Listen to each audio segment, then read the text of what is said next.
களின் மீதும் தலைமுறை தலைமுறையாய் அவருடைய கிருபை நல்லது, அவருடைய கிருபை பெரியது.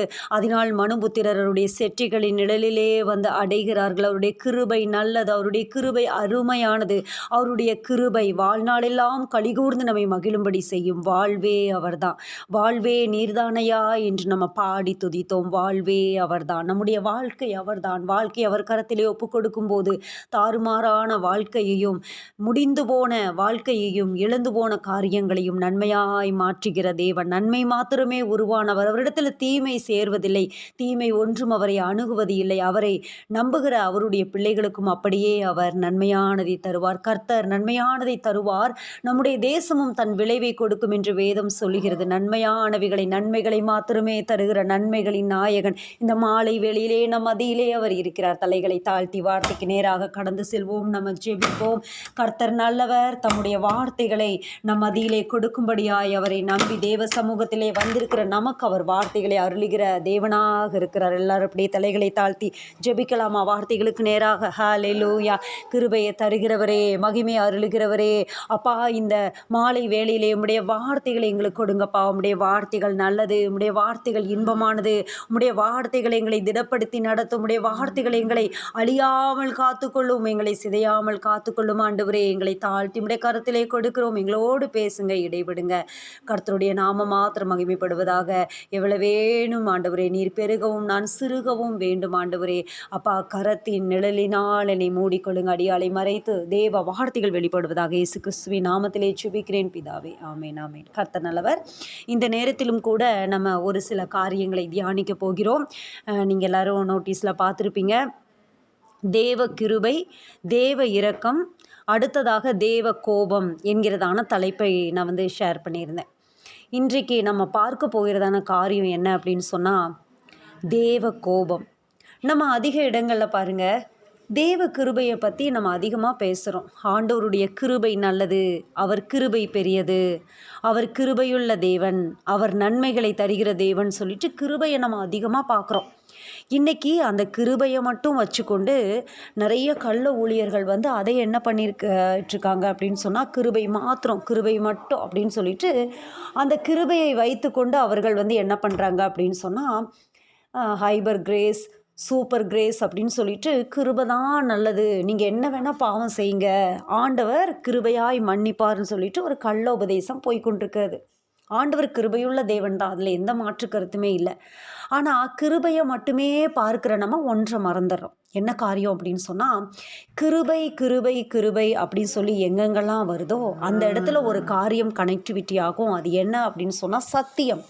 கிருபையும் சத்தியமும் ஒன்றை ஒன்று சந்திக்கும் என்று வசனம் சொல்லுகிறது. அப்போ கிருபை அப்படின்ற வார்த்தை எங்கெங்கெல்லாம் இருக்குதோ அந்த இடத்துல சத்தியமும் அங்கே இருக்க வேண்டும், சத்தியமும் அங்கே பார்க்கப்படுகிறது. அப்போ கிருபை என்பது ஒரு மனிதனுக்கு தேவன் கொடுக்கிற தகுதியில்லாத ஒருவனுக்கு கொடுக்கிறதான ஒரு ஈவு தான் கிருபை. கிருபையினாலே விசுவாசத்தை கொண்டு ரட்சிக்கப்பட்டீர்கள், இது உங்களால் உண்டானதல்ல, தேவனுடைய ஈவு. இதுதான் வார்த்தை வசனம் நமக்கு சொல்லுகிறது. அப்போ கிருபை இருக்குது, உண்மைதான். ஆண்டவர் கிருபையை தருகிறார், உண்மைதான். ஆண்டவர் நன்மை தருகிறார், உண்மைதான். தகுதியில்லாத ஒருத்தனுக்கு கிருபை கொடுக்கப்படுகிறது, அது உண்மைதான். ஆனாலும் பாருங்க, இந்த கிருபை என்கிறது சத்தியத்தின் அடிப்படையிலே அமைகிறது. பாவிகளை ரட்சிக்க கிறிஸ்து இயேசு உலகத்தில் வந்தார். பாவியான ஒரு மனுஷனை ஆண்டவர் ரட்சிக்கிறார், நேசிக்கிறார், அழைக்கிறார். ஆனால் அந்த பாவத்தில் இருந்து அவன் மனம் திரும்புதலுக்கு உட்பட்ட உடனே அவன் என்ன செஞ்சிடணும் அப்படின்னா, சத்தியத்தை அறிஞ்சு கொள்ளணும். அதனால தான் நம்ம சபைகளுக்கு வந்தோன்னு பாருங்கள், ரட்சிக்கப்படுகிறவர்களை கர்த்தர் அனுதினம் சபையிலே சேர்த்து கொண்டு வந்தார். எதற்கு? கிருபையினாலே விசுவாசத்தை கொண்டு ரட்சிக்கப்பட்ட நம்மளை அப்படியே அவர் விட்டுறலாம்ல. ஓகே, ரைட், இவன் ரட்சிக்கப்பட்டுட்டான், கிருபையினாலே விசுவாசத்தை கொண்டு ரட்சிக்கப்பட்டுட்டான், கிருபை, தேவ கிருபை, கர்த்தர் கிருபையுள்ளவர், கிருபையை தருகிறவர், ஓகே ரைட், பர்ஃபெக்ட், எல்லாம் நல்லது தான், அப்படியே விட்டுறலாமே. ரட்சிக்கப்படுகிறவர்களை கர்த்தர் அனுதினமும் சபையிலே சேர்த்து கொண்டு வந்தார். ஏன் சபையில் சேர்க்கிறாரு? சத்தியத்தை அறியணும். சத்தியம் உங்களை விடுதலையாக்கும். கிருபையினாலே ரட்சிக்கப்பட்ட நம்ம சில காரியங்களில் கண்டினியூவாக நிலைவரமாக இருக்கணும் அப்படின்னு சொன்னால் என்ன வேணும்? நமக்கு சத்தியம் வேணும். கிருபையும் சத்தியமும் ஒன்றை ஒன்று சந்திக்கும், நீதியும் சமாதானமும் ஒன்றை ஒன்று முத்தம் செய்யும் அப்படின்னு வசனம் சொல்லுகிறது. கிருபை அப்படின்னா அங்கே என்ன இருக்கணும்? சத்தியம் இருக்கணும். நீதி அப்படின்னா சமாதானம். இது ரெண்டும் ஒன்றுக்கொன்று தொடர்புடையது. நீதி இல்லாமல் சமாதானம் வராது. பாருங்கள், சமாதான குறைச்சல்கள் எங்கெங்கெல்லாம் காணப்படுதோ அந்த இடத்துல நீதிகேடு இருக்கும். நீதிகேடு இருக்கும்போது என்ன வராது? சமாதானமே வராது. ஒரு குடும்பத்துக்குள்ளே பாருங்கள், அங்கே நீதிகேடு நியாயக்கேடு இருக்கும்போது சமாதானம் வராது. அப்போ நீதிக்கும் சமாதானத்துக்கும் ஒரு தொடர்பு இருக்குது. அது ரெண்டுமே என்ன ஆயிருக்கிறது அப்படின்னு சொன்னால், அது ரெண்டுமே கனெக்டிவிட்டியாக இருக்குது. அது ஒன்றுடன் ஒன்று தொடர்புடையது. கிருபை சத்தியத்தோட தொடர்புடையது. ஆமாம். அதே போல் நீதி சமாதானம் இது ரெண்டுக்கும் தொடர்பு இருக்குது. நீதி இருந்தால் தான் சமாதானம். நீதி இல்லை அப்படின்னா அந்த இடத்துல என்ன நடக்கும்? சமாதானக்கேடு வரும். யெகோவா ஷாலும் அங்கே இருக்க மாட்டார். நீதியுள்ள நியாயாதிபதினு வசனம் சொல்லுகிறது. அவர் நீதியாய் நியாயம் தீர்த்து சிறுமையானவர்களுக்கு கரங்களை நீட்டுகிற தெய்வமாக அவர் இருக்கிறார். ஹல்லேலூயா. அப்போ பாருங்கள், இப்போ நம்ம தேவ கிருபை அப்படின்னா நம்மளுக்கு என்னன்னு தெரியுது. தேவ இரக்கம் அதுவும் என்னென்னு தெரியுது. தேவன் இறங்குகிற தேவன். அவர் என்ன பண்ணுறாரு? ஏழையானவன் தன்னை உமக்கு ஒப்புவிக்கிறான், திக்கற்ற பிள்ளைகளுக்கு சகாயர் நீரேன்னு வசனம் சொல்லுகிறது. அப்போ எளிமையானவர்களுக்கு, திக்கற்றவர்களுக்கு, உதவிகள் தேவைப்படுகிறவர்களுக்கு ஆண்டவர் என்ன செய்கிறார் அப்படின்னு சொன்னால், அவர் இரக்கத்தை தருகிற தெய்வமாக அவர் இருக்கிறார். இறங்குகிறார், கர்த்தர் இறங்குகிறார். இதையெல்லாம் அதிகமாக பேசுகிற நம்ம ஒரு காரியத்தை நம்ம அதிகமாக பேசுகிறதே இல்லை. என்ன காரியம் அப்படின்னு சொன்னால், தேவ கோபம். இந்த காரியத்தை பற்றி நம்ம அதிகமாக பேசுகிறதே கிடையாது. தேவ கோபத்தை பற்றி நம்ம என்ன பண்ணுறதில்ல அப்படின்னு சொன்னால், நம்ம பேசுகிறதே இல்லை. தேவ கோபத்தை பற்றி நம்ம பேசுகிறதே இல்லை அதிகமாக. தேவன் பட்சிக்கிற அக்கினியாக இருக்கிறார் அப்படின்னு சொல்லிட்டு வேத வசனம் சொல்லுகிறது. தேவன் எப்படிப்பட்ட தேவன் அப்படின்னு சொன்னால், அவர் இரக்கமுள்ள தேவன் உண்மைதான், கிருபையுள்ள தேவன் உண்மைதான். அதே சமயத்தில் அவர் எப்படிப்பட்ட தேவன் அப்படின்னு சொன்னால், நம்முடைய தேவன் பட்சிக்கிற அக்கினியாக இருக்கிறார். இந்த வசனத்தை நம்ம மறந்து போயிடும். இந்த வசனத்தை நம்ம மறந்துடுறோம். அதிகமான நேரங்களில் மறந்துடுறோம். பாருங்கள், உபாகமம் 4:24 இப்படியாக சொல்லுகிறது, உன் தேவனாகிய கர்த்தர் பட்சிக்கிற அக்கினி. அவர் எரிச்சலுள்ள தேவன், கிருபையுள்ள தேவன், இரக்கமுள்ள தேவன். இதையெல்லாம் சொல்லி சொல்லி சொல்லி நம்ம என்ன பண்ணிட்டோம், என்ன ஆக்கிட்டோம் அப்படின்னு சொன்னால், ஆண்டவரை ஒன்றுமே தெரியாதவர், என்ன செஞ்சாலும் அமைதியாக போயிடுவார்.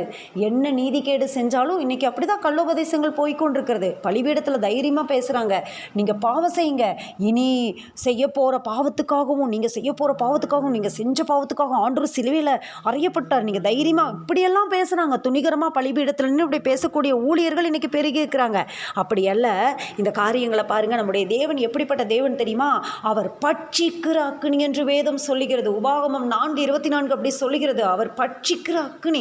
சங்கீதம் 18 பாருங்கள், சங்கீதக்காரன் சொல்லுவான் 18:8, அவர் நாசியிலிருந்து புகை எழும்பிற்று, அவர் வாயிலிருந்து பட்சிக்கிற அக்கினி புறப்பட்டது, அதனால் தழல் மூண்டது வசனம் சொல்லுகிறது. அதே போல் ஏசாயாவில் அருமையான ஒரு வசனம் இருக்கும். நிறைய வசனங்களை நம்ம எடுத்து பார்க்க முடியும். வேகும்படி அக்கினியும் மிகுந்த விறகும் உண்டு, கர்த்தருடைய சுவாசம் கெந்தகத்தீயை போல் அதை கொளுத்தும். சுவாசமே கொளுத்திரும். அப்போ அப்பேற்பட்ட தேவனை நம்ம ஆராதிக்கிறோம். யாத்திராகமம் பாருங்கள் 24:17 சொல்லுகிறது, மலையின் கொடுமுடியிலே கர்த்தருடைய மகிமையின் காட்சி இஸ்ரவேல் புத்திரருடைய கண்களுக்கு பட்சிக்கிற அக்கினியை போல் இருந்தது. பட்சிக்கிற அக்கினியை போல் இருந்த மோசே இந்த சீனாய் மலையின் கொடுமுடியில் அவர் இருக்கிறார். அந்த இடத்துல அங்கே கர்த்தருடைய மகிமை அப்படியே இறங்குகிறது. கர்த்தருடைய மகிமையின் காட்சி. இங்கே இஸ்ரவேல் புத்திரர்களாக நிற்கிறாங்க. மலைக்கு பக்கத்தில் யாரும் வராதிங்க, மிருகமானாலும் யாரானாலும் எந்த மனுஷனாலும் அவ்வளோதான், இறந்து போயிடுமா அப்படின்னு சொல்லிட்டு கட்டுப்பாடுகள் விதிக்கப்படுகிறது.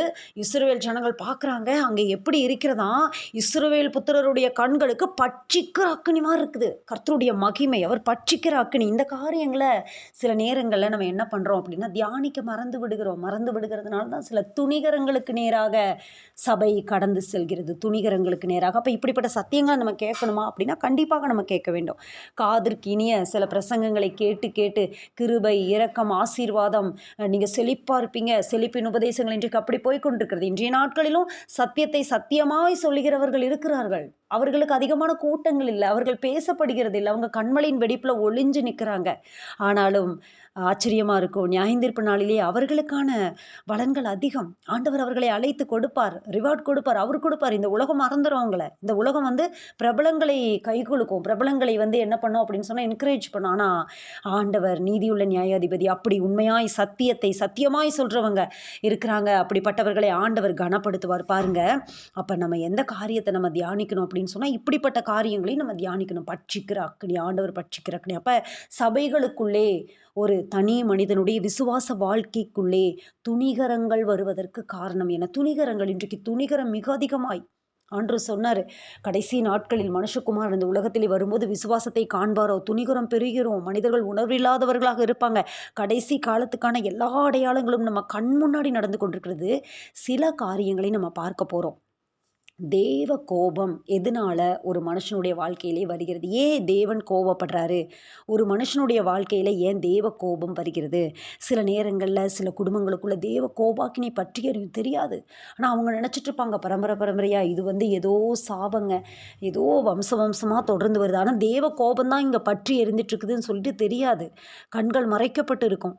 யார் இதை நமக்கு வெளிப்படுத்துவா அப்படின்னு சொன்னால் பரிசுத்த ஆவியானவர் சொல்லிடுவார். பரிசுத்த ஆவியானவர் கண்டிப்பாக ஒரு மனிதனுக்குள்ள அவர் இருக்கும்போது கண்டிப்பாக அவர் சொல்லிடுவார், இது தேவ கோபம்தான். சில நேரங்களில் பாருங்கள், ஆண்டவர் சில நேரங்களில் கோபம் கொண்டு சில காரியங்களை செய்வார். அப்போ ஏன் தேவ கோபம் வருகிறது? நிறைய காரியங்கள் இருக்குது. நமக்கு இருக்கிற டைமில் கொஞ்சம் காரியங்களை மாத்திரம் நம்ம பார்க்க போகிறோம். என்னென்ன காரியங்கள்னால ஆண்டவருடைய கோபம் நம்ம மேலே வருகிறது, எந்த காரியங்கள் அவரை கோபப்படுத்துது அப்படின்னு சொல்லி நம்ம பார்க்க போகிறோம். முதலாவது காரியம் நீங்கள் நோட் பண்ணிக்கொள்ளுங்க, நோட்ஸ் எடுக்கிறவங்க நோட் பண்ணிக்கொள்ளுங்க. முதலாவது காரியம் என்ன அப்படின்னு சொன்னால் உடன்படிக்கையை மீறுகிறது. முதலாவது காரியம் எழுதிக்கோங்க, உடன்படிக்கை மீறும் போது தேவ கோபம் வருகிறது. ஆண்டவர் ஒரு உடன்படிக்கை வைக்கிறார், நம்ம மேலே ஒரு உடன்படிக்கை இருக்கிறது. என்ன உடன்படிக்கை இருக்கிறது? சில நியமங்கள், சில கட்டுப்பாடுகள் எல்லாரும் போல நம்மளுக்கு இல்லை. நம்மளுக்கு நியமிக்கப்பட்ட பாதை இருக்குது, நமக்கு ஒரு ட்ராக் இருக்குது, நமக்கு ஒரு நல்ல தேவன் இருக்கிறாரு, நன்மையான வழி இருக்குது.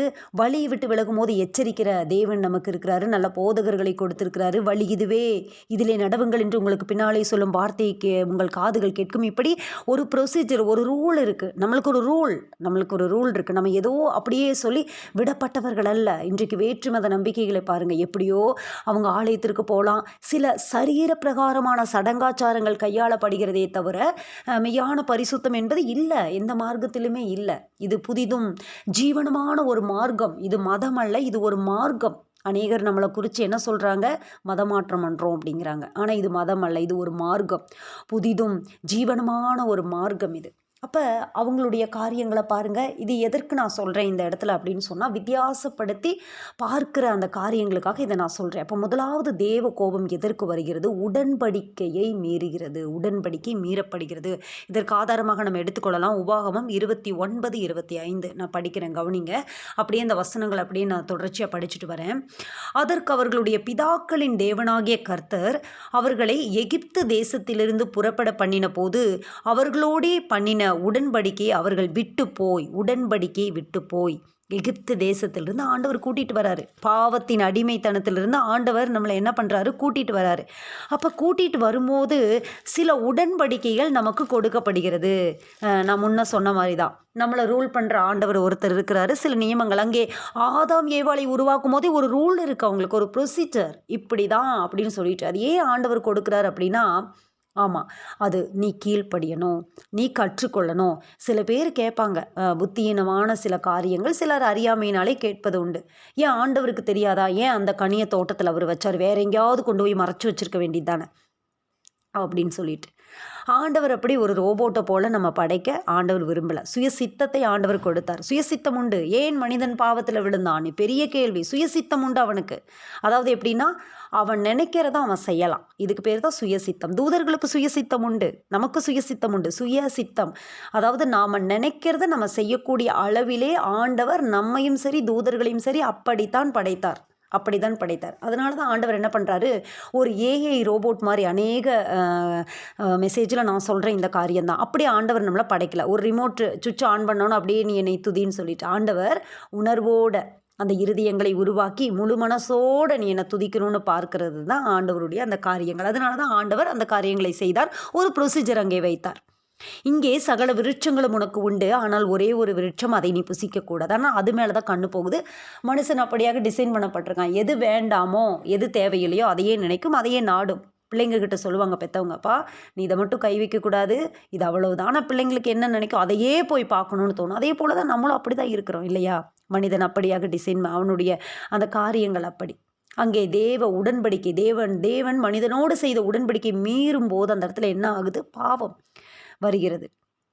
ஓசியா தீர்க்க தரிசன புத்தகம்னு நினைக்கிறேன். அங்கே சொல்லப்பட்டிருக்கும், உடன்படிக்கை அவன் மீறினான், ஆதாம் உடன்படிக்கை மீறினான் அப்படின்னு சொல்லிட்டு வசனம் அழகாக தெளிவாக எழுதப்பட்டிருக்கும். உடன்படிக்கை மீறுவது பாவம். அந்த இடத்துல மீறும்போது என்ன நடக்கிறது? தேவ கோபாக்கினை வருகிறது. உடன்படிக்கை மீறும்போது தேவ கோபாக்கினை என்ன செய்கிறது? தேவனுக்கும் மனிதனுக்கும் இருந்த அந்த உறவு பிரிக்கப்படுகிறது. அங்கே சத்துருவினாலே அந்த காரியங்கள் நுழைகிறது. கீழ்ப்படியாமையின் பாவம், உடன்படிக்கை மீறப்படுகிறது. இங்கேயும் அப்படிதான். உபாகமத்தில் சொல்லப்பட்டிருக்கிற அந்த காரியங்கள் என்ன அப்படின்னு சொன்னால், எகிப்து தேசத்திலிருந்து புறப்பட பண்ணின போது உடன்படிக்கைகள் அங்கே தரப்படுகிறது. ஆண்டவர் கொடுக்கிறார், உடன்படிக்கை ஆண்டவர் தருகிறார். பாருங்க, 2 கற்பலகைகள். மோசே கோபம் கொண்டு அந்த கற்பலகைகளை உடைத்து, ஏன்னா கீழே இறங்கி வர்றதுக்குள்ளே இவங்க என்ன பண்ணிடுவாங்க? பாவம் செஞ்சிருவாங்க. அங்கே ஒரு பொன் கன்றுக்குட்டி அங்கே உருவாகி நின்று இருக்கும். ஆரோன் நின்றுட்டு இருப்பான். ஆரோன் அதை செய்வித்து அங்கே நின்றுட்டு, ஏன்னா ஜனங்கள் என்ன பண்ணுறது, இந்த ஜனங்களிலே கொன்று போடுவார்கள்னு சொல்லி இந்த காரியத்தை நான் செஞ்சேன் அப்படின்னு சொல்லிட்டு அங்கே பயங்கரமான ஒரு போராட்டம். அந்த கற்பலகைகளை மோசே உடைத்து போற்றுவார். பாருங்க, இந்த உபாகமம் 29 1வது வசனம் இப்படியாக சொல்லுகிறது, ஓரேபிலே இஸ்ரவேல் புத்திரரோடே பண்ணிக்கொண்ட உடன்படிக்கை அல்லாமல் மோவாபின் தேசத்திலே அவர்களோட உடன்படிக்கை பண்ண கர்த்தர் மோசேக்கு கட்டளையிட்ட வார்த்தைகள் இவைகளே. அப்படின்னா என்னென்னா, 28ஆம் அதிகாரம் ஃபுல்லாக அந்த வார்த்தைகள் என்ன அப்படின்னா, ஓரேபில் ஒரு கட்டளைகள் ஆண்டவர் கொடுத்தார். அதுவும் அல்லாமல், அந்த கற்பனைகளும் அல்லாமல் மோவாப் தேசத்தில் இன்னும் சில நியமங்களை விதிக்கிறார். அந்த நியமங்கள் தான் 28ஆம் அதிகாரம் உபாகமம் நம்ம படிக்கிறோம்ல. ஆசீர்வாதம், சாபம், இந்த காரியங்களை குறித்து அங்கே எழுதப்பட்டிருக்கும். அது நீங்கள் நிதானமாக படித்து பாருங்கள், ஃபுல்லாக எழுதப்பட்டிருக்கும். அது எங்கே அந்த காரியங்கள் உண்டானது? 29:1 இப்படியாக சொல்லுகிறது. உபாகமம் 29:1, மோவாப் தேசத்தில் இந்த காரியங்கள், நியமங்கள் அங்கே அவர்களுக்கு கட்டளையிட்டு கொடுக்கப்படுகிறது. ஓரேபிலே பண்ணின அந்த நியமங்கள், அந்த உடன்படிக்கைகள், நியாயப்பிரமாணங்கள் அல்லாமல் இது மோவாப் தேசத்திலே மறுபடியுமான ஒரு காரியங்களை ஆண்டவர் கொடுக்கிறார். இந்த காரியங்கள், ஆனால் இவர்கள் என்ன பண்ணுறாங்க அப்படின்னு சொன்னால், இந்த காரியங்களை விட்டு விலகுகிறார்கள். பாருங்கள் என்ன நடக்கிறது. தாங்கள் அறியாமலும், உபாகமம் 29:26 இப்படியாக சொல்கிறது, தாங்கள் அறியாமலும் தங்களுக்கு ஒரு பலனும் அளிக்காமலும் இருக்கிற தேவர்களாகி வேறே தேவர்களை சேவித்து அவைகளை பணிந்து கொண்ட படியினாலே கர்த்தர் இந்த புஸ்தகத்தில் எழுதியிருக்கிற சாபங்கள் எல்லாவற்றையும் இந்த தேசத்தின் மேல் வரப்பண்ண அதின்மேல் கோபம் மூண்டவராகி. அப்போ கோபம் வருகிறது. அவர்களை கோபத்தினாலும் உக்கிரத்தினாலும் மகா எரிச்சலினாலும் அவர்களுடைய தேசத்திலிருந்து வேரோடே பிடுங்கி இந்நாளில் இருக்கிறது போல் அவர்களை வேறே தேசத்தில் எரிந்து விட்டார் என்று சொல்லப்படும். என்ன ஒரு வார்த்தை பாருங்கள், என்ன ஒரு வார்த்தை. உடன்படிக்கை மீறும்போது இன்றைக்கு சில குடும்பங்களிலே உடன்படிக்கை மீறப்படுகிறது. கிறிஸ்தவ குடும்பங்கள் இப்படி தான் இருக்கணும்னு சில ப்ரொசீஜர். கிறிஸ்துவை உடையவர்கள், கிறிஸ்தவர்கள் இப்படி இருக்கணும், நமக்கு நியமங்கள் இருக்கிறது, நம்ம எல்லாரையும் போல் அப்படியே இருக்கப்பட்டவர்கள், கட்டுப்பாடுகள் உண்டு, விதிமுறைகள் உண்டு, நமக்கு சில சட்டதிட்டங்கள் உண்டு, நமக்கு ஒரு ட்ராக் உண்டு, இப்படி தான் போகணும், இப்படி தான் நடக்கணும், நீ இதை தான் செய்யணும், இதை செய்யக்கூடாது. அழகாக பவுல் சொல்லுவார் நிருபத்திலே, கிறிஸ்துவின் உடையவர்கள் அதன் ஆசை இச்சைகளையும் சிலுவையிலே அறைந்திருக்கிறார்கள். அறையப்பட்ட ஒரு வாழ்க்கை. கிறிஸ்தவன் என்றால் அவன் சிலுவையிலே அறையப்பட்டவன். அறையப்பட்டவனுக்கு பேரு தான் கிறிஸ்தவன். சிலுவையிலே அறையப்பட்டவன் கிறிஸ்தவன். சிலுவையை கழுத்திலே மாட்டிக்கொண்டு வருபவன் அல்ல, அவன் கிறிஸ்துவை உடையவன். சிலுவையிலே அறையப்பட்ட ஒரு வாழ்க்கை. ஆசை இச்சைகளை, தன்னுடைய காரியங்களை கட்டுப்பாட்டுகளுக்குள்ளே, சட்டதிட்டங்களுக்குள்ளே, நியமங்களுக்குள்ளே தன்னை அடக்கி கொண்டு அந்த ட்ராக்கில் யார் ஜீவிக்கிறாங்களோ அவங்களுக்கு பேர் தான் என்ன அப்படின்னு சொன்னால் கிறிஸ்தவர்கள். இங்கே உடன்படிக்கை மீறுகிறது, பாவம். உடன்படிக்கை மீறும்போது என்ன நடக்கிறது என்றால் தேவ கோபம் வருகிறது. முதலாவது காரியம், உடன்படிக்கை மீறும்போது தேவ கோபம் வருகிறது. 2வது காரியம் என்ன அப்படின்னு சொன்னால், 2வது நீங்கள் பாயிண்ட் எழுதிக்கோங்க, துணிகரம். சில துணிகரங்கள் தேவ கோபத்தை நமக்கு கொண்டு வருகிறது. இந்த உடன்படிக்கை மீறுகிற காரியங்களை நம்ம நிறைய பார்க்கலாம். இதை ஒன்றை மட்டுமே இப்போ நம்ம நிறைய டீப்பாக பார்க்கலாம். நம்மளுக்கு டைம் இல்லாததுனால சில காரியங்களை மேலோட்டமாக உங்களுக்கு நான் சொல்லி கொண்டு போகிறேன். நம்மளுக்கு சமயம் வாய்க்கும்போது நம்ம இதை குறித்து டீப்பாக நம்ம பார்க்கலாம். உடன்படிக்கை யார் மீறினாங்க, என்ன காரியம் வந்துச்சு, உடன்படிக்கை எங்கெங்கெல்லாம் மீறப்பட்டது. இது ஒரு பெரிய டாபிக் தான். இது ஒரு பெரிய டாபிக். இது நம்ம இப்போ மேலோட்டமாக இந்த காரியங்களை மட்டும் நம்ம பார்க்குறோம். முதலாவது உடன்படிக்கை மீறும்போது தேவ கோபம் வருகிறது. 2வது துணிகரத்தினாலே தேவ கோபம் வருகிறது. துணிகரங்கள், துணிகரங்கள் அப்படின்னா என்ன, இதற்கு என்ன மீனிங் என்ன அப்படின்னு சொல்லி நம்ம பார்த்தோம் அப்படின்னு சொன்னால், இது தப்பு அப்படின்னு தெரியும், இது தப்பு தான், நான் செய்கிறது தப்பு தான் அப்படின்னு சொல்லி தெரிஞ்சும் இந்த தப்பை என்ன பண்ணுறது அப்படின்னு சொன்னால் துணிந்து செய்கிறது, பயமன்றி செய்கிறது, துணிந்து. இது தப்புன்னு எனக்கு தெரியும், இது தப்பு தான், ஆனால் இந்த தப்பை நான் என்ன பண்ணுறேன் அப்படின்னு சொன்னால் மனப்பூர்வமாக துணிஞ்சு செய்கிறேன். இதுக்கு பேர் தான் என்ன அப்படின்னா துணிகரம். இதுக்கு பேர் என்ன? துணிகரம். துணிந்து செய்வது இதற்கு பேர் தான் துணிகரமான காரியங்கள். அதுதான் சங்கீதக்காரன் சொல்லுவார், துணிகரமான பாவங்களுக்கு என்னை விலக்கி காரும், அவைகள் என்னை ஆண்டு கொள்ள ஒட்டாதிரும், அப்பொழுது நான் உத்தமனாகி பெரும் பாதகத்துக்கு நீங்களாக இருப்பேன். துணிகரமான பாவம் மட்டும் என் வாழ்க்கையில் வரக்கூடாது ஆண்டவரே, துணிகரமான பாவம் வரக்கூடாது. பாவம் என்ன படிக்கிறது அப்படின்னு சொன்னால், ஒரு குறிப்பிட்ட அந்த எல்லைக்கோடை மீறும் போது துணிகரமான பாவமாக மாறுது. இந்த பாவம் கொஞ்சம் கொஞ்சமாக செய்யும் போது அவனுக்கு என்ன இருக்கும்னா, ஒரு கொஞ்சம் குற்ற மனசாட்சி இருக்கும். ஐயோ நம்ம பாவம் செஞ்சிட்டோமே அப்படியே அந்த குற்ற மனசாட்சி என்ன பண்ணோம் அப்படின்னா, இவன் செய்ய செய்ய செய்ய துணிகரமான ஒரு காரியமாக மாறி போயிடும். பாவம் துணிகரமாக மாற்றப்படும். அதனால தான் வசனம் இப்படி சொல்லும். யாக்கோபில் நிருபத்தில் அழகாக எழுதுவார் யாக்கோபு, இச்சையானது கர்ப்பந்தரித்து பாவத்தை பிறப்பிக்கும். கொஞ்சம் கொஞ்சமாக தான் அது அப்படியே அது சின் எப்போவுமே அப்படியே வளரும், அது எப்போவுமே வளரும், உருப்பெறும். எப்படி ஒரு குழந்தை கர்ப்பந்தரித்து பிறப்பது போல தான் முதல்ல என்ன நடக்குதாங்க, இச்சை அப்படிங்கிற ஒரு காரியம் உருவாகிறது. அந்த இச்சை என்ன ஆகுறது, அப்படியே அவனுக்குள்ள அந்த எண்ணங்களை கொண்டு வருகிறது. பாருங்கள், பாவ காரியங்களை செய்பவர்கள் உடனே டக்குன்னு எந்திரிச்சோன்னு போய் அப்படியே செய்வது அல்ல. அவங்க அந்த காரியங்களை யோசித்து, அந்த காரியங்களுக்கு உருவம் கொடுத்து, அந்த காரியங்களை அவங்களுடைய சிந்தனைகளில் நினச்சி, ஒரு கொலை செய்கிறவங்களை கூப்பிட்டு கேட்டால் அவங்க சொல்லுவாங்களா, பாருங்கள் கடந்த நாட்களில் நம்ம நிறைய கொலை காரியங்களை பார்த்தோம். வீட்டுக்குள்ளே பூந்து ஒரு 21 வயது ஒரு பையன், 21 வயதே நிரம்பிய ஒரு பையன், ஒரு 10வது படிக்கிற ஒரு பொண்ணை குத்தி கொடூரமான முறையில், அந்த காரியங்களை பார்க்க முடியல, அவங்க பெற்றவங்க அழுகிறத பார்க்க முடியல. அப்போ அவன் டக்குன்னு செய்ய முடியுமா, அவனால் நினச்சோன்னா செய்ய முடியுமானா இல்லை. அந்த ஸ்பிரிட் அவனுக்குள்ளே வருகிறது, அதை யோசிக்கிறான், அதை நினைக்கிறான், அதுக்கு உருவம் கொடுக்குறான், அதை யோசித்து பார்க்குறான், திங்க் பண்ணுறான், எப்படி பண்ணலாம், என்ன செய்யலாம், எப்படி கொன்னா சாவா, எந்த மாதிரி பண்ணலாம், திங்க் பண்ணுறாங்க. சில காரியங்களை பார்க்குறாங்க. இன்றைக்கி எல்லாம் மீடியா எல்லாம் இதை தான் அவங்க போடுறாங்க. வன்முறை காட்சிகள் தயங்காமல் அதை போடுறாங்க, துணிகரமாக போடுறாங்க. தடை பண்ணப்படுகிறதா அப்படின்னா இல்லை. ஆபாசமான காரியங்கள் இருந்து இந்த மாதிரி காரியங்கள், வன்முறை காரியங்கள் வரைக்கும் கட்டவிழ்க்கப்பட்டிருக்கிறது. பிசாசு இந்த காரியங்களை பயங்கரமாக செய்து கொண்டிருக்கிறான். பாருங்க, வாலிபர்களுக்கு விரோதமாக இந்த மாதிரி காரியங்கள், எல்லா வயதினருக்கும் விரோதமாக இந்த காரியங்கள் அப்படியே கொண்டிருக்கிறது. அப்போ இவன் யோசிக்கிறான், அப்போ என்ன நடக்கிறது, துணிகரம் எப்படி உருவாகிறது அப்படின்னா, அந்த இச்சை கற்பந்தரித்து பாவத்தை பிறப்பித்து, பாவம் பூரணமாகிறது, மரணத்தை பிறப்பிக்கிறது அப்படின்னு வசனம் சொல்லுகிறது. இந்த இச்சையோட அந்த முடிவு என்ன நடக்கும் அப்படின்னா மரணம். அந்த இச்சையானது அப்போ கொஞ்சம் கொஞ்சமாக வளர்ந்து அந்த கிரியைகளை நடப்பிக்கும் போது அது மரணம் பிறப்பிக்கிறது. அவனுடைய வாழ்க்கை என்ன ஆகுது, மரணமாய் மாறுகிறது. அந்த துணிகரத்திற்கு நேராக நடந்து செல்கிறேன். இங்கே ஒருவனுடைய துணிகரம் பாருங்கள், அதற்கு ஒரு ஆதாரமாக ஒரே ஒரு வசனத்தை மாத்திரம் நான் காண்பித்து கொடுக்க விரும்புகிறேன். 1 நாளாகமம் 13வது அதிகாரம் 10வது வசனம். இந்த சம்பவம் நம்ம எல்லாருக்கும் நல்லா தெரியும். அப்பொழுது கர்த்தர் ஊசாவின் மேல் கோபம் உண்டவராகி, அவன் தன் கையை பெட்டி அண்டைக்கு நீட்டினதின் நிமித்தம் அவனை அடித்தார். அங்கே அவன் தேவ சமூகத்திலே செத்தான் அப்படின்னு சொல்லிட்டு, துணிகரத்தின் நிமித்தம் அப்படிங்கிறதான ஒரு வார்த்தை அங்கே நம்ம பார்க்க முடியும். ஒரு துணிகரம். கர்த்தர் ஊசாவின் மேல் கோபம் மூண்டவராக, ஏன் கோபம் மூண்டவராகிறாரு, பெட்டி அண்டைக்கு அவன் கையை நீட்டினது நிமித்தம் ஏன் அவனை அடிக்கிறாரு அப்படின்னு சொல்லி பார்க்கும்போது, அந்த உடன்படிக்கையை பெட்டி ஆசாரியர்கள் தான் தொடணும், அந்த காரியங்கள் தான் உண்டு. அங்கே அந்த பெட்டியை எடுத்துகிட்டு வர விதமே வேறு. ஊசா ஆசாரிய வகுப்பை சேர்ந்தவனா அப்படின்னு சொல்லி பார்க்கும்போது, அந்த காரியங்களையெல்லாம் பார்க்கும்போது அவன் அதை சுமந்து கொண்டு வரும்போது அந்த பெட்டி அவன் கரெக்டாக தான் அவன் பிடிக்கிறான், அது கீழே விழுகக்கூடாதுன்னு தான் அவன் செய்கிறான், ஒன்றும் தப்பு பண்ணலையே அப்படின்னு நம்ம நினைக்கும் போது சில நியமங்கள், ப்ரொசீஜர் இருக்குது, இதை இப்படி தான் கொண்டு வரணும். அவங்க கொண்டு வந்த விதமே தவறான ஒரு காரியமாக இருக்கிறது. அங்கே ஆண்டவர் அடித்தது காரியம், இவன் ஆசாரியனா இல்லாததுனாலன்றதை விட இப்படி தான் நம்ம அதை எடுத்துக்கணும். என்ன அப்படின்னா, அதுக்கு ஒரு ப்ரொசீஜர், ஒரு நியமங்க, ஒரு துணிகரம் அங்கே நடத்தப்படுகிறது. இதே போல தான் சில துணிகரங்கள், சில காரியங்களை துணிஞ்சு செய்யும்போது பாருங்கள், அங்கே சவுலோடைய வாழ்க்கையில் நடக்கும். அதாவது அவர் ராஜாவாகி ஒரு 2 வருஷத்தில் தான் ஒரு பெரிய ஜெயம் நடக்கும். சாமுவேல் நான் வந்துடுவேன்னு சொல்லுவார். சாமுவேல் வர்றதுக்கு முன்னாடி இவர் துணிந்து பலி செலுத்திடுவார். இந்த காரியத்தை ஆசாரியன் தான் செய்யணும். உசியா ராஜாவை பாருங்கள், உசியா ராஜா நல்ல காரியமெல்லாம் செஞ்சுருப்பார். ஆனால் அவர் செய்த ஒரு காரியம் என்ன, அங்கே தேவ ஆலயத்திலே அவர் வந்து பலி செலுத்துகிறவராக சில காரியங்களை செய்கிறவராக பண்ணும்போது என்ன நடக்கும் அப்படின்னு சொன்னால், அந்த இடத்துல என்ன நடக்குது அப்படின்னு சொன்னால், அங்கே ஆசாரியர்கள் சொல்லுவாங்க, ஐயோ ராஜா இந்த மாதிரி நீங்கள் பண்ணக்கூடாது. அங்கே அவர் குஷ்டரோகியாய் அவர் இறந்து போகிறார்.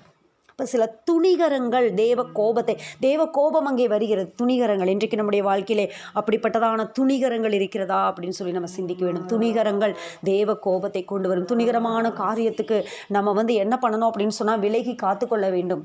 துணிகரமான பாவங்களுக்கு விலக வேண்டும். துணிகரமான பாவங்களுக்கு நம்மை காத்துக்கொள்ள வேண்டும். குடும்பங்களிலே அப்படிப்பட்ட துணிகரங்கள் வராதபடி, துணிகரமான பாவங்களுக்கு என்னை விலக்கி காத்துக்கொள்ளும் ஆண்டவரேன்னு சொல்லி நம்ம ஜெபிக்க நம்ம ஒவ்வொரு நாளும் மறந்து விடக்கூடாது. தினமும் கூட இந்த ஜெபத்தை நம்ம ஏறெடுக்க வேண்டும். ஆண்டவரே, துணிகரமான காரியங்கள் என் வாழ்க்கையிலே வரக்கூடாது ஆண்டவரே அப்படின்னு சொல்லிட்டு பாருங்கள். என்னாகமம் 11:1 பாருங்கள், முறுமுறுப்பு மூன்றாவதான ஒரு காரியம். 3 காரியங்களை பார்க்கறதுக்கு தான் நம்மளுக்கு டைம் இருக்கும்னு நான் நினைக்கிறேன். நிறைய காரியங்கள் நான் எடுத்துக்கொண்டு வந்தேன்.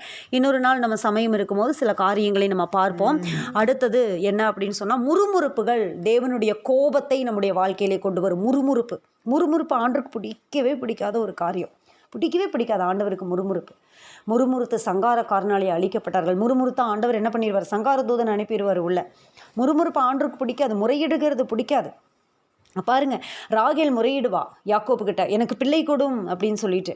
நானா அப்படி செஞ்சேன்? தேவன் அல்லவா உன்னுடைய கற்பத்தை அடைத்திருக்காங்க. அவனோட தீர்க்கதரிசியை போல, தீர்க்கதரிசி தான் யாக்கோபு, ஒரு தீர்க்கதரிசி. அப்போ பாருங்கள் என்ன நடக்கிறது. அவளை நினைத்தருளும் போது கற்பம் திறக்கப்படுகிறது. இங்கே என்ன அப்படின்னு சொன்னால், சில முறுமுறுப்புகள், குடும்பங்களிலே முறுமுறுப்புகள் ஆண்டவருக்கு பிடிக்காது. சில பெண்கள் பாருங்கள், பெண்களிடத்திலே அதிகமாய் காணப்படுகிற ஒரு காரியம். ஆவிக்குரிய பெண்கள் இந்த காரியத்துக்குள்ளே எச்சரிக்கையாக இருக்கணும். முறுமுறுக்கக்கூடாது. முறுமுறுப்பு சங்காரக்காரனை கொண்டு வந்துடும். தேவ கோபாக்கினை கொண்டு வந்துடும். முறுமுறுக்காதீங்க. தேவ சமூகத்தில் இருங்க. தேவ சமூகத்தில் நில்லுங்க. யாராக இருந்தாலும் சரி. சிலர் பாருங்கள், அவங்களுடைய காரியமே முறுமுறுப்பாக இருக்கும். முறுமுறுப்பு பாருங்கள். இந்த வார்த்தையை மட்டும் நான் படிக்கிறேன். அந்த வசனத்தை நீங்கள் தியானிக்கும்படி உங்களை நான் அன்போடு கேட்டுக்கொள்கிறேன். என்னாகமம் 11வது அதிகாரம் நீங்கள் கண்டிப்பாக இன்றைக்கி இரவு நீங்கள் டைம் இருக்கும்போது நீங்கள் படித்து பாருங்கள்.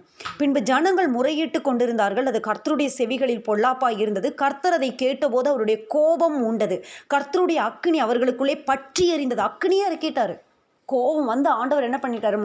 முந்தைய வசனங்கள் நான் சொன்னது போல தான் அந்த வார்த்தைகள் இருக்கு இல்லையா? நமக்கு கர்த்தருடைய அந்த இஸ்ரவேல் ஜனங்களுக்கு அவருடைய அந்த மகிமையின் காட்சி பட்சிக்கிற அக்கினி போல இருந்துதான். அதே போல் கர்த்தருடைய சுவாசம் வந்து எப்படி இருக்கும்? பட்சிக்கிற அக்கினி போல சுட்டரிக்கும்னு வசனம் சொன்னது போல் இங்கே அக்கினியை அனுப்பிட்டார் ஆண்டவர். அந்த முறுமுறுப்பு ஆண்டால தாங்க முடியல. ஏன்னா விடுதலையாக்கி கூட்டிகிட்டு வந்திருக்கிறார் எகிப்திலிருந்து. அருமையாக நடத்தியிருக்கிறார். வானத்து தூதர்களுடைய அப்பத்தை கொடுத்துருக்காரு. இவங்க அழுகிறாங்க, எனக்கு இறைச்சி கூட. அதுக்கு பின்னாடி இருக்கிற வசனத்தெல்லாம் பார்த்தா கூடாரத்துக்கு முன்னாடி வாசல் முன்னாடி நின்று அழுவாங்களாமா. நம்ம சொல்லுவோம்ல, ஐயோ வீட்டில் ஏன் இப்படி அழுகிறீங்க? அழுகவே கூடாது. இந்த சில சிறு பிள்ளைகள் அழுதா கூட பெரியவங்க சொல்லுவாங்க, அந்த காலத்து பெரியவங்க சொல்லுவாங்க. அவங்களாம் சொல்கிறது அந்த காரியங்களை நம்ம இப்படி பார்க்கணும். அந்த மாதிரி நம்ம பார்க்காம இப்படி நம்ம பார்க்கணும். ஐயோ வீட்டுக்குள்ளே இப்படி அழுகாதீங்க, இது பண்ணாதீங்க அப்படி சொல்லுவாங்களே. இந்த காரியங்களை நம்ம பார்க்கணும். அவங்க கூடார வாசல் நின்று அழுவாங்களாம். இறைச்சி வேணும் எங்களுக்கு, அது வேணும் எங்களுக்கு, இது கொடுங்க அது கொடுங்க சொல்லி. அப்போ அந்த இடத்துல நடந்தது என்ன அப்படின்னா, கர்த்தருடைய கோபம் உண்டு. அங்கே நடந்த காரியம் என்ன? அங்கே அக்கினி பற்றி எறிந்தது. அவர்களுக்குள்ளே பற்றி எறிந்து பாளையத்தின் கடைசியில் இருந்த சிலரை பற்றித்தது. அப்பொழுது ஜனங்கள் மோசையை நோக்கி கூப்பிட்டார்கள். மோசை கர்த்தரை நோக்கி விண்ணப்பம் பண்ணினான். உடனே அக்கினி அவிந்து போயிற்று. கர்த்தருடைய அக்கினி அவர்களுக்குள்ளே பற்றி எறிந்ததுனால இடத்துக்கு தபேரா என்று பெயரிட்டான். பாருங்க, அடுத்த வசனங்கள் சொல்லுவாங்க என்ன இச்சையானாங்க அப்படின்னு. பல ஜாதியான அந்நிய ஜனங்கள் எகிப்திலிருந்து வரும்போது இஸ்ரவேல் ஜனங்கள் மட்டும் வரல. இது ரொம்ப நம்ம இந்த காரியத்தெல்லாம் பார்க்கணும் நம்ம. அதே போல் பாருங்கள், நான் இதற்கு முன்னாடி ஒரு காரியம் சொன்னேன், உடன்படிக்கை மீறின காரியத்தை குறித்து. உபாகமம் 29 அங்கே பாருங்கள், மோசே மறுபடியும் என்ன பண்ணுவார்? 40 நாள் இவர்களுக்காக உபவாசம் போட்டு ஜெபம் பண்ணுவார். அந்த வசனம் அழகாக அந்த அதிகாரத்தில் குறிக்கப்பட்டிருக்கும். மறுபடியும் நான் உங்களுக்காக இன்னும் ஒரு முறை 40 நாள் உபவாசம் பண்ணேன்.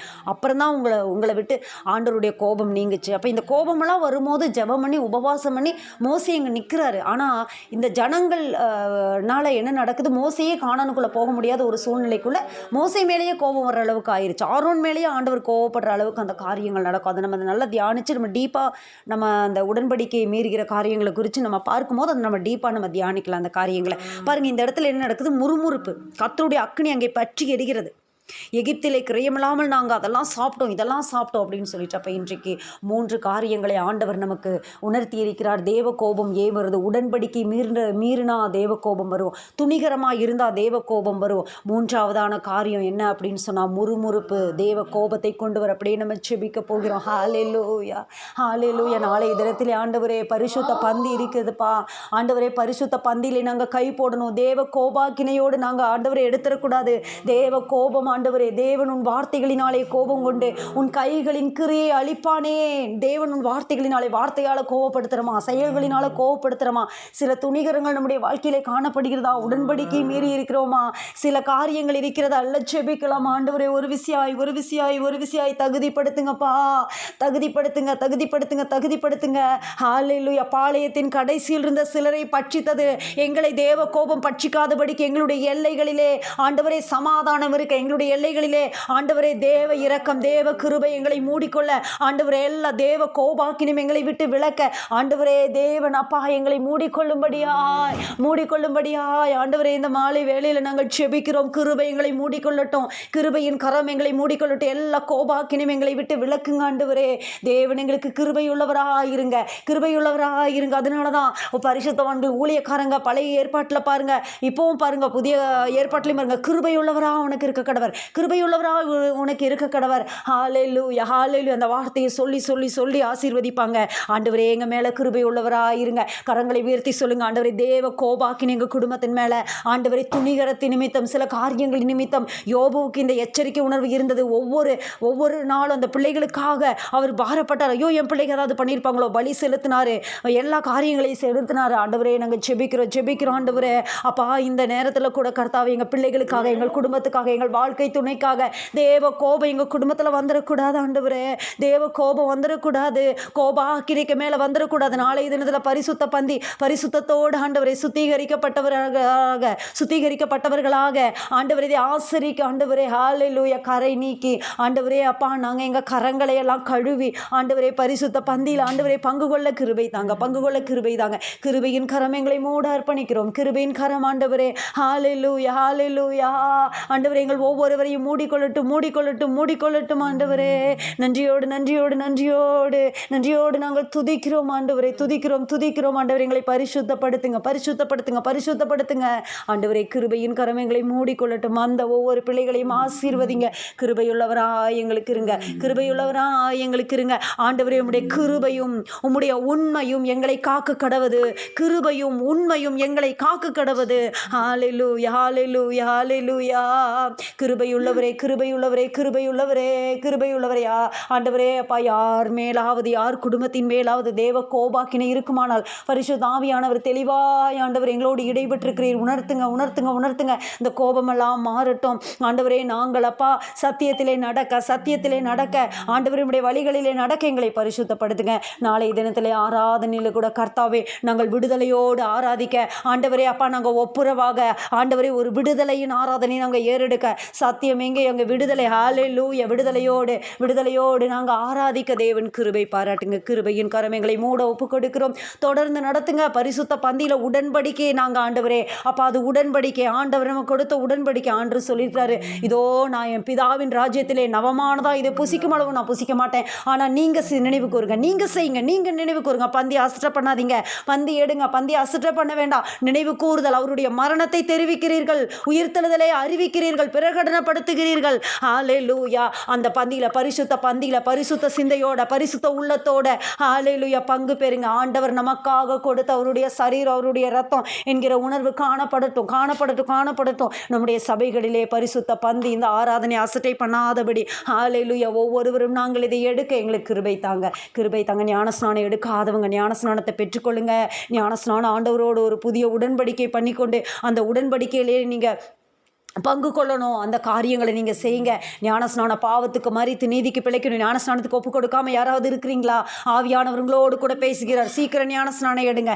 ஞானஸ்நானம் அவரை நீங்கள் அறிக்கை செய்கிறது. விசுவாசம் உள்ளவனாகி ஞானஸ்நானம் நீங்கள் எடுக்கணும். ஹல்லேலூயா. அது ஒரு தேவ கட்டளை அது நீங்கள் செய்யணும். அந்த காரியங்களை செய்யும் போது ஒரு ஆசீர்வாதம் கடந்து ஒரு சிலர் பயந்து கொண்டே இருப்பாங்க. ஆனால் அப்படி பயப்படாதபடி நீங்கள் ஞானஸ்நானத்தை எடுங்க. ஹல்லேலூயா. எங்களை முழுவதுமாக ஒப்பு கொடுக்கிறோம் ஆண்டவரே.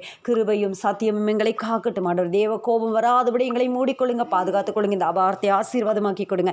சகல துதி கன மகிமையெல்லாம் நமக்கு ஏறெடுக்கிறோம். இயேசு கிறிஸ்துவின் நாமத்திலே ஜெபிக்கிறோம் நல்ல பிதாவே. ஆமென்.